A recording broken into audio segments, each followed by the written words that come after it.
Sa wakas, nandito na sa atin itong Samsung Galaxy A07 5G at ilang araw ko na rin tinetest itong phone na to para mai-compare natin ng maayos dito sa Redmi 15C 5G at malaman natin kung alin yung mas sulit sa dalawang to. So, side by side, pag-uusapan na rin natin yung difference silang dalawa. And again, sa dulo ng video na to, i-recap natin kung alin yung mas sulit. Umpisahan natin sa presyo. So itong Samsung Galaxy A07 5G ay mabibili natin for 7,190 pesos as of making this video para sa 4128GB. Pero yung actual price nung nabili namin to ay 7,490 pesos. At keep in mind na meron tong kasamang 25 watts na free charger. Hindi ito yung first Samsung Galaxy phone na in-order natin sa Lazada na may freebie na charger. Kadalasan, meron talagang kasama. So, hindi ko sure ba't hindi na lang nila isama sa box. Ganun lang din naman yung gagawin nila. Yun ba para makainganyo lalo ng mga consumer o ng bibili kasi may freebie na charger. Na kung tutusin, dapat kasama na lang talaga dito sa box, diba? So, yun lang. Medyo naging pattern lang. Pero, syempre, thank you pa rin kasi may freebie tayo. So, konti lang guys yung difference itong Redmi 15C 5G pagdating sa presyo. 8,074.05 nung nabili namin to. At kung i-compare natin dito sa Galaxy A07 5G, 128GB, ito naman, 256GB. So, mapapaisip tayo, kahit na ilang hundreds yung lamang nitong Redmi 15C 5G dito sa A07 5G, at least ito, 256GB na. Pero, mamaya pa natin pag-uusapin ng performance. So, banggit ko lang naman kasi yun agad yung unang-unang nyo mapapansin na difference nila. Pero before tayo mag-start, pakita ko muna sa inyo yung mga bagong products ng Ugreen. Una na dyan ay itong FindTrack 2. So, soccer ball inspired tracker to. Maganda siyang i-keychain sa ating mga bag, sa keys, sa luggage, at compatible siya sa Find My. So, madaling hanapin yung mga nawawala nating gamit. Meron din siyang loud alarm na up to 110 decibels. So, talagang dinig po natin yung sound ng tracker na to kung sakaling papatunugin natin para hanapin natin yung nawawalang gamit. Glow in the dark na rin to, plus may reflective design. At tatagal ng 5 to 7 years yung battery nito. Meron din tong IP68 na rating. So if ever na mabasa, okay lang. Sunod naman na itong FindTrack Mini 2. Same na same yung specs dun sa FindTrack 2. Mas maliit lang po yung design nito.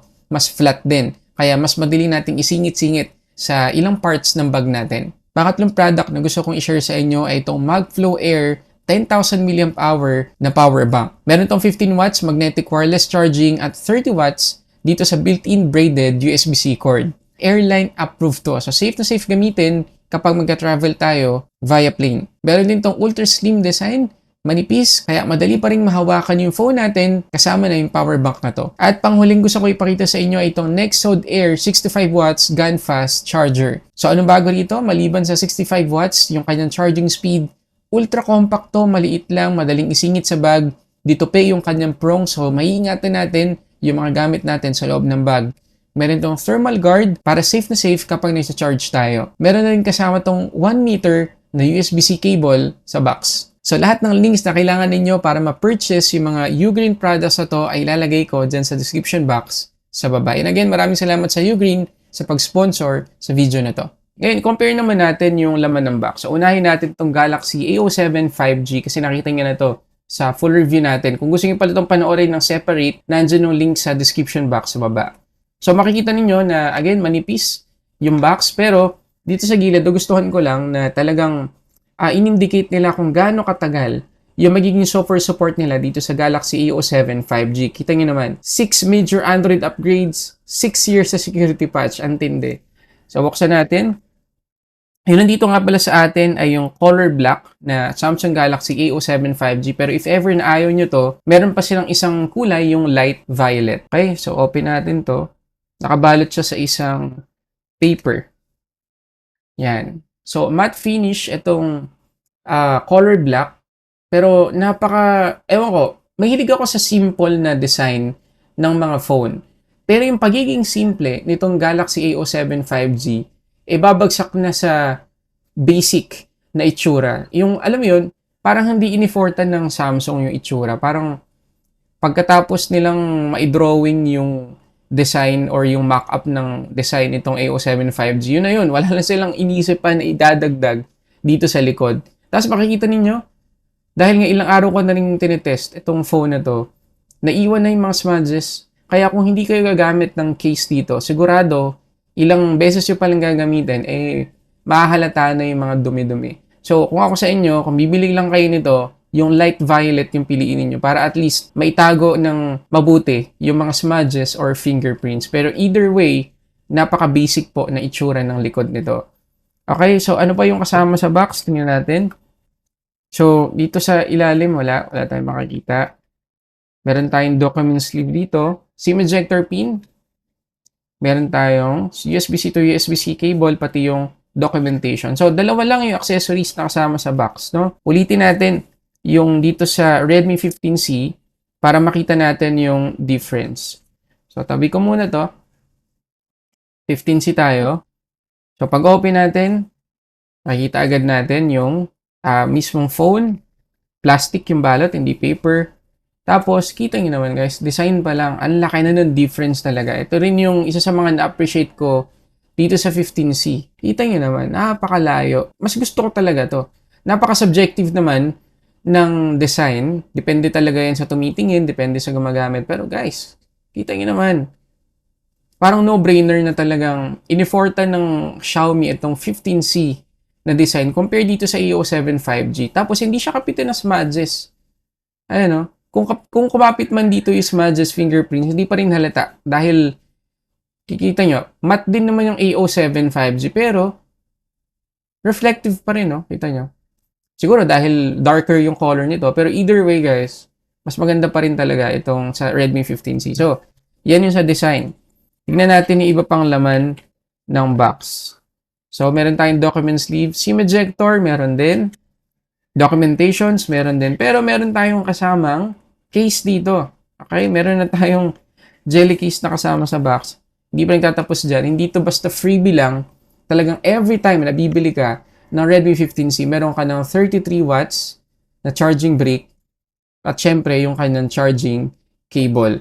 So, mas madami tayong accessories out of the box dito sa Redmi 15C compared dito sa Galaxy A07 5G. At dahil nga freebie yung 25 watts na charger na ipinadala ng Samsung nung nag-order ako nitong Galaxy A07 5G, medyo mag-aalala ka kung ganun din yung may experience mo kasi freebie lang eh. So, hindi tayo sure kung palaging ganun yung mangyayari kapag nag-order tayo. Unlike dito sa Redmi 15C 5G, sigurado ka kasi nasa box talaga yung charger pati yung jelly case. Ayun, balik tayo dito sa design ng dalawang phone na to. So, almost identical naman sila sa ibang aspect. Halimbawa na lang, yung kanilang speaker, ayan, single firing speaker lang din sila. Tapos, merong microphone, at meron din tayong headphone jack. So, pagdating sa aspect na yan, wala tayong pag-uusapan masyado. Same na same lang sila. Pero, pagdating naman sa SIM tray, dito tayo magkakatalo guys. Kita nyo naman, ang laki ng difference. So, dito sa 15C, may dedicated na microSD card slot. Pero dito, pwede din naman yung microSD card, pero hybrid. So, mamimili ka kung dalawang nano SIM or isang nano SIM at isang microSD card. Dito, hindi mo na kailangan mamili. Pwedeng dalawang nano SIM agad ilagay mo plus isang microSD card. So, saan lang lumamang yung Samsung? Yung maximum na microSD card capacity. So, dito, 2 terabytes yung maximum na pwede nating ilagay. Sa 15C, 1 terabyte. So, parehas may compromise. Kayo na lang mamimili kung alin sa dalawa yung mas okay na compromise sa inyo. Kung ako lang naman yung tatanungin mas gusto ko yung compromise dito sa Redmi 15C kasi 256GB na agad-agad yung storage natin. So, yung 1 terabyte na pwede nating ilagay dito, enough na. Kasi nga, 256 na yung internal storage. Although, syempre, malaki pa rin yung 2 terabytes dito sa Galaxy A07 5G. Pero, kung gagawin ko kasi yon, isang SIM lang yung magagamit ko. Dito, dalawang SIM. So, para sa akin, mas practical yung sa Redmi 15C. At ulitin ko lang, alinman sa dalawang to yung piliin natin, parehas 5G capable yung mga phone na to. Magkakatalo na lang sa sagap ng signal. So, tingnan natin yung mga speed test result na nakuha natin. Okay, unahin natin yung dito sa Ookla speed test. So, dito sa EO7 5G, nakakuha tayo ng 386 Mbps na download, 5.69 Mbps naman yung upload speed. Whereas dito sa Redmi 15C, almost same. Medyo mababa lang ng kaunti yung download pero hindi sobrang layo. 332 Mbps yung download. Pero, tingnan nyo naman guys yung upload speed. 29.6 Mbps. Sunod naman natin yung fast.com dito sa Galaxy A07 5G. Nakakuha tayo ng 410 Mbps na download. 26 Mbps naman yung upload speed. So, dito naman, sa Redmi 15C, again, konti lang yung ibinaba ng kanyang download speed, 400 Mbps dito. Pero kita nyo naman guys ulit, yung upload speed, 72 Mbps. So, medyo malayo dun sa 26 Mbps. At dito naman, sa Google Speed Test, makikita ninyo, 285.2 Mbps yung download dito sa A07 5G. Pagdating sa upload, 3.73 Mbps lang. Dito naman sa Redmi 15C, again, mas mababa ng kaunti yung download speed, 255.2 Mbps. Pero again, sa upload speed, 24.5 Mbps yung nakuha natin. So, base dyan sa tatlong speed test na nakuha natin side by side, sa A07 5G, pati na rin dito sa Redmi 15C 5G, makikita ninyo na may lamang ng kaunti palagi yung A07 5G pagdating sa download speed.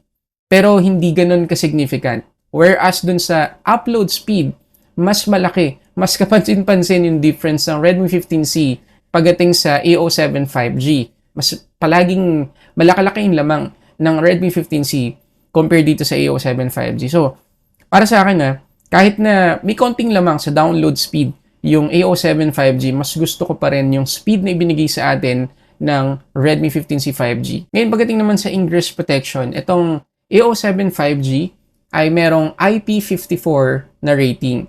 Pagdating naman dito sa Redmi 15C 5G, meron naman itong IP64 na rating. So, anong difference? Alin yung mas lamang?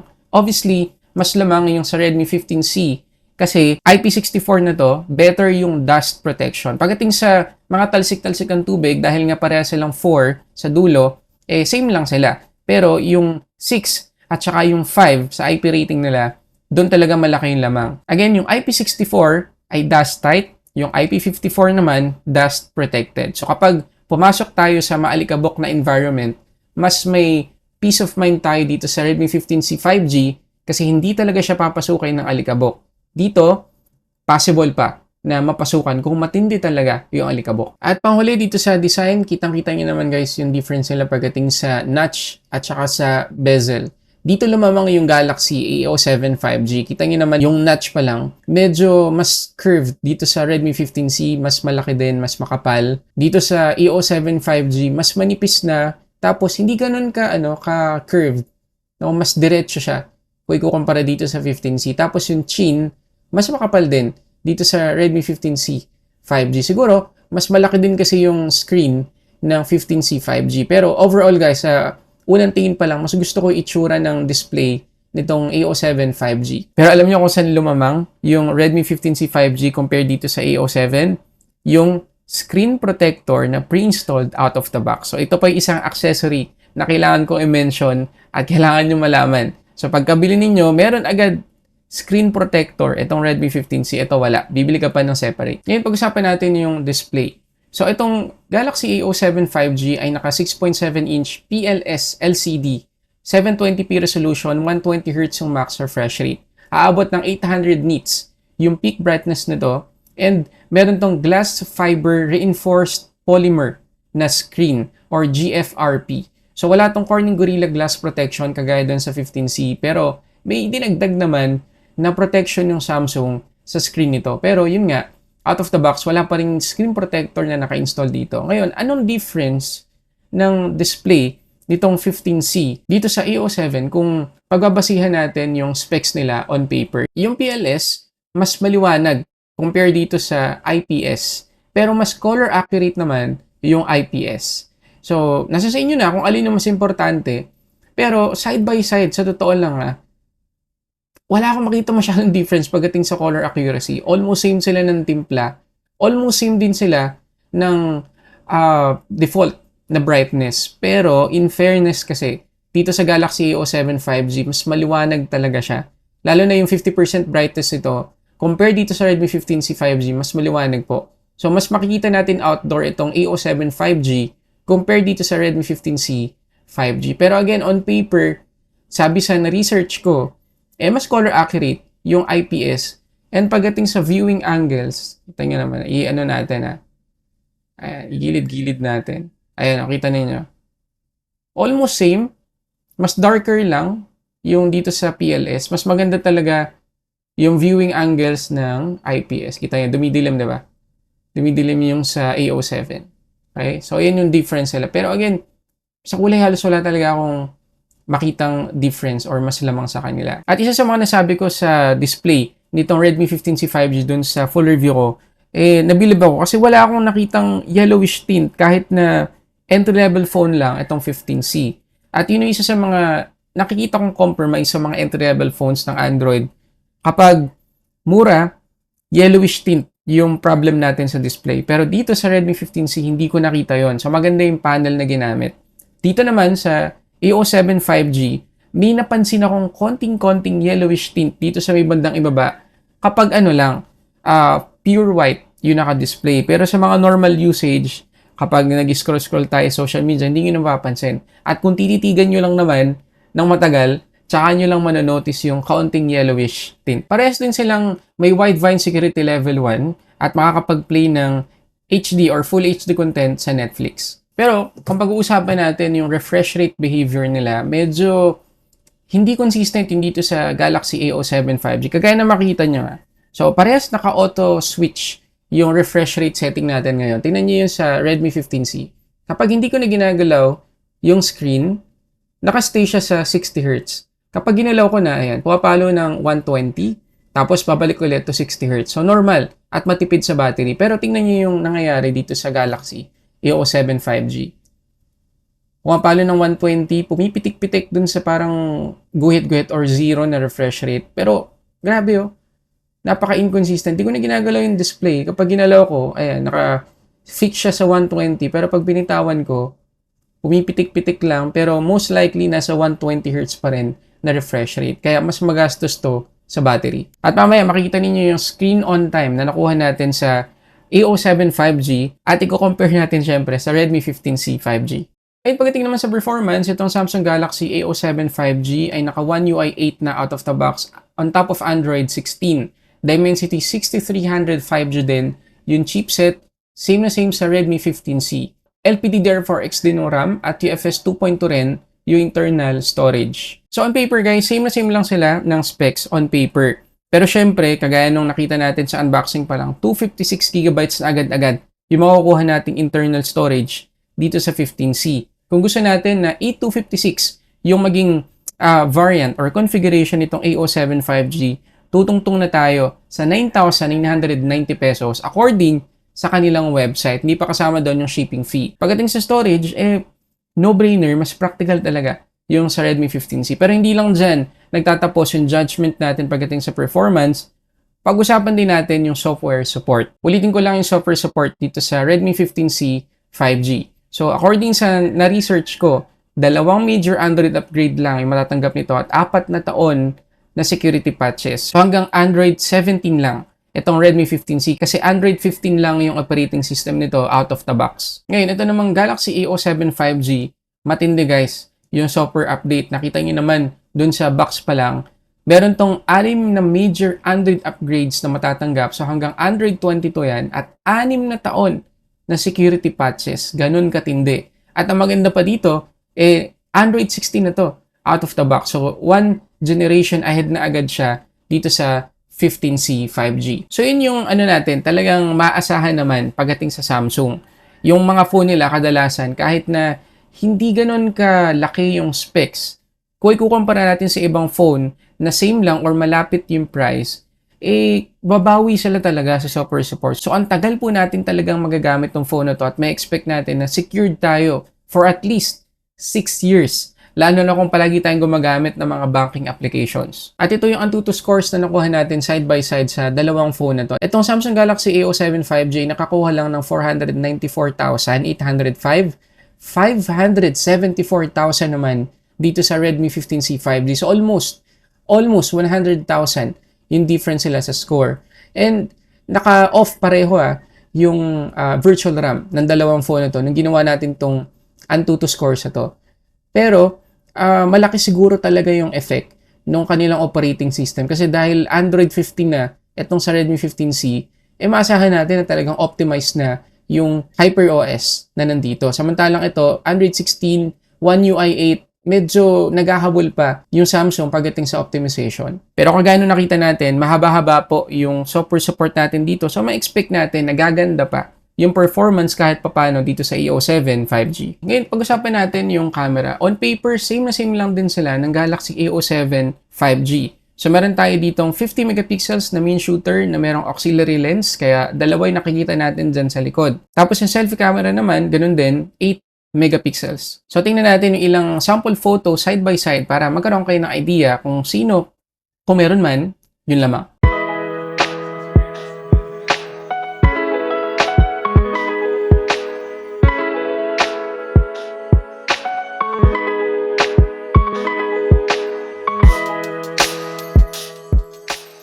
Okay, so ito naman yung kanilang 1080p video recording dito sa selfie camera. So, same lang guys, no?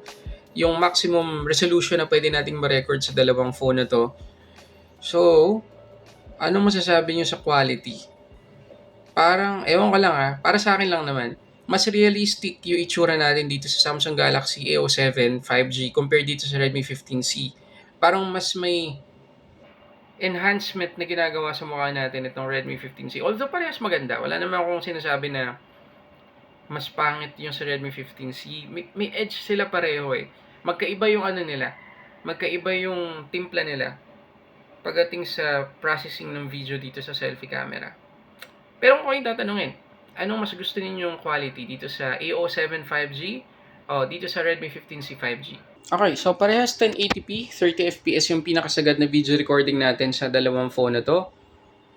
So, wala tayong masyadong makitang malaking difference sa kanila. Maliban siguro sa pagiging wide, kasi makikita ninyo dito sa A07 5G na mas wide siya.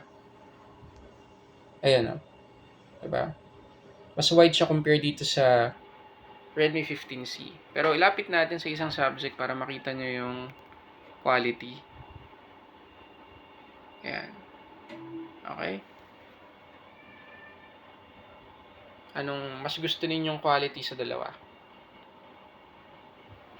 Ayan. Lakad tayong kaunti.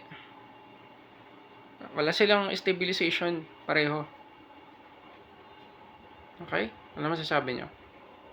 At panghuli nating pag-uusapan ay yung battery performance. So, pareha silang 6,000 mAh yung battery capacity. Pero itong Galaxy A07 5G, mas mabagal ng kaunti yung charging speed, 25 watts. Samantalang sa Redmi 15C, 33 watts. At dito talaga nag-excel yung isa sa mga phone na to. Tingnan natin yung screen on time nila side by side. So, ulitin ko lang yung sa Redmi 15C 5G, 27 hours, 36 minutes. At sa Galaxy A07 5G, 14 hours and 19 minutes. Ang layo talaga ng screen on time na nakuha natin. Although pareha sila ng battery capacity, same sila ng chipset, parehas din yung setting nung kinuha natin tong test na to or ginawa yung test na to.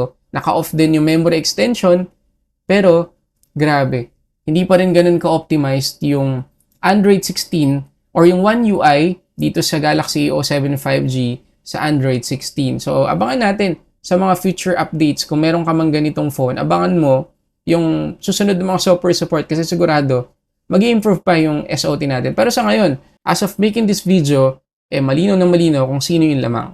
Redmi 15C 5G. So, kung gusto niyo ng mas matagal na paggamit dito sa phone, sa isang charge lang, no-brainer, Redmi 15C 5G. Okay, so recap tayo guys ha. Alin yung masulit sa dalawang to? Recap natin muna by category. Unahin natin yung sa 5G connectivity. Para sa akin nanalo dito yung Redmi 15C kasi kahit na may konting lamang yung A07, malayo naman yung lamang ng Redmi 15C pagdating sa upload speed. Pagdating naman sa design, again, no-brainer, Redmi 15C pa rin yung panalo dahil dun sa una, IP rating at mas magandang design ng likod. Pagdating sa display, para sa akin, Samsung Galaxy A07 yung panalo dito. Although naka-IPS LCD, yung Redmi 15C mas maganda yung color accuracy at viewing angles. Mas gusto ko at mas na-enjoy ko yung viewing experience ko sa A07 5G dahil na rin sa mas magandang notch at bezels. Pagdating naman sa performance, malinaw, Redmi 15C yung panalo dahil sa mas mataas na Antutu scores na nakuha natin pati na rin sa magandang optimization ng HyperOS sa Android 15. Same din pagdating sa storage kasi pagkabili mo, 256GB na agad yung sa Redmi 15C. Pagdating naman sa operating system and software update, mas maganda para sa akin yung Samsung A07 5G. Mas optimized na yung HyperOS sa Android 15 pero mas updated yung operating system ng A07 5G plus mas mahaba din,